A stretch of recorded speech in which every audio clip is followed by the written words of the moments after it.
आज मेरी बात का बुरा मत मानना, क्योंकि आज मेरा मन कहता है कि मैं आपसे सच कहूं, भले ही आपको बुरा लगे या भला, क्योंकि 2020 एक साल नहीं है, 2020 एक दशक की शुरुआत है।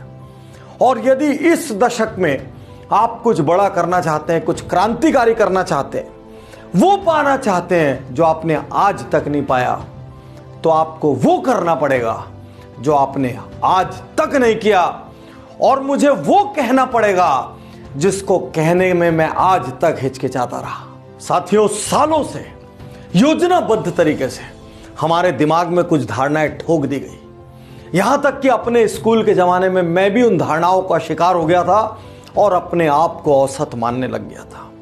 मैं नहीं जानता उन धारणाओं को हमारे दिमाग में डालने की योजना किसने बनाई, लेकिन जिसने भी बनाई वो चाहता था कि हर गरीब गरीब बना रहे, वो चाहता था कि दुनिया में लोग बड़े सपने ना देखें, वो चाहता था कि दुनिया में सिर्फ कुछ लोग बड़े बने और बाकी सब औसत बने रहे। आज मैं जो धारणा आपसे कहने जा रहा हूं, हमारे रोम रोम में, नस नस में बस गई है। कुछ समाज ने भरा, कुछ टीचरों ने भरा, कुछ परिवार ने भरा, कुछ यारों ने भरा, और सब ने मिलके हमको औसत बना दिया। जितनी चादर है उतनी पैर फैलाओ, यह धारणा हमको रिस्क लेने से रोकती रही। इस धारणा ने हमको डरा दिया। हर कोई कहता है जितनी चादर है उतना फैलाओ, सोच समझ कर करो। अरे क्या सोचे, यदि चादर के जितना ही पैर फैलाना होता तो ऊपर वाला यहां पे हमको एमआरपी छाप के भेजता। एक भी कमाल नहीं होता दुनिया में। 16 साल की उम्र में ग्रेटा थंबर्ग पर्यावरण का आंदोलन करके दुनिया को हिला सकती है। 16 साल की मलाला नोबेल पुरस्कार पा सकती है। चादर की बात करते हैं। स्टारबक्स के प्रमुख हावर्ड शुल्ट्ज गरीबों के सामुदायिक भवन में बड़े हुए। क्या उन्होंने चादर की सोची?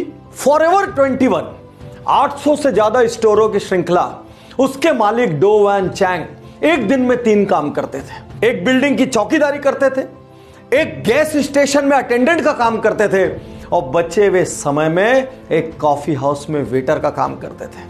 उन्होंने 800 स्टोर खड़े किए। क्या उन्होंने चादर की सोची? रेबन और ओकली, जिसके हम चश्मे लगाते हैं, उसके फाउंडर लियोनार्डो डेल वेशियो एक गरीब घर में पैदा हुए थे और अनाथ की तरह उन्होंने जिंदगी बसर की। 23 साल की उम्र में पहरी मोल्डिंग की दुकान खोली। क्या उन्होंने चादर की सोची? भारत के ओलंपिक मेडलिस्ट सुशील कुमार एक बस कंडक्टर के घर गरीबी में पैदा हुए थे और उनकी कुश्ती की प्रैक्टिस के लिए बाकी लोगों को करियर की कुर्बानी देनी पड़ी।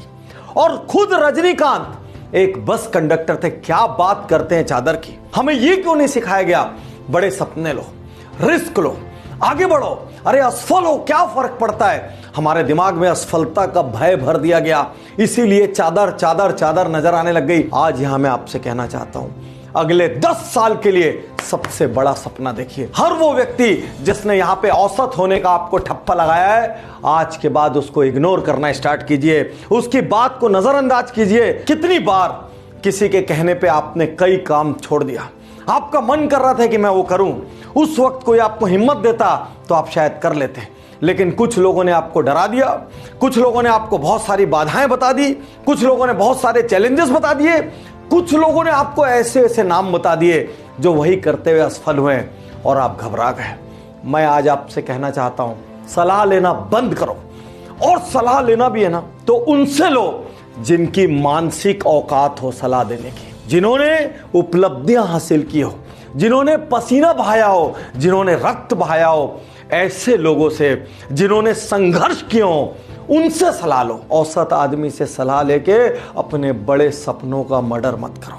यदि इस दशक में कुछ बड़ा करना है तो यहां ठान लो कि मैं जब भी सुनूंगा किसी अचीवर की सुनूंगा, या उसकी सुनूंगा जिसने जान लगा के ट्राई किया हो।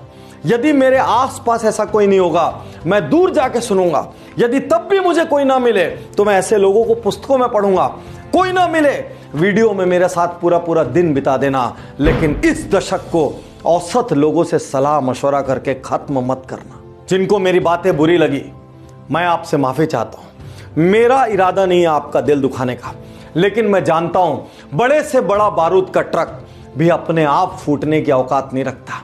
उसको भी बाहर से एक चिंगारी चाहिए होती है। और मैं 2020 में अपने लाखों करोड़ों प्रशंसकों की वो चिंगारी बनना चाहता हूं जिससे उनके भीतर विस्फोट हो जाए और वो इस दशक में ऐसा काम करें कि उनको अपने पैदा होने पर गर्व हो, उनके माँ बाप को उनके पैदा होने पर गर्व हो और उनके शहर और समाज को उनके जैसी हस्ती के अपने बीच में होने पर गर्व हो। आज ये वीडियो देखने के बाद एकांत में चले जाना, एक बार नहीं, 2 बार नहीं, 10 बार सुनना और अपने आप से पूछना मुझसे क्या गलती हो रही है और क्या वाकई में मैं बड़ा बनना चाहता हूं, क्या वाकई में मैं कुछ पाना चाहता हूं, क्या वाकई में मैं भीड़ की तरह मरना चाहता हूं या कुछ खास हासिल करके इस दुनिया से जाना चाहता हूं। मैं आज भगवान से प्रार्थना करता हूं कि मेरे लाखों करोड़ों प्रशंसकों को ऐसी हिम्मत देना कि 2020 उनके जीवन का सबसे बड़ा साल बने और ये दशक उनके जीवन का सबसे बड़ा दशक बने।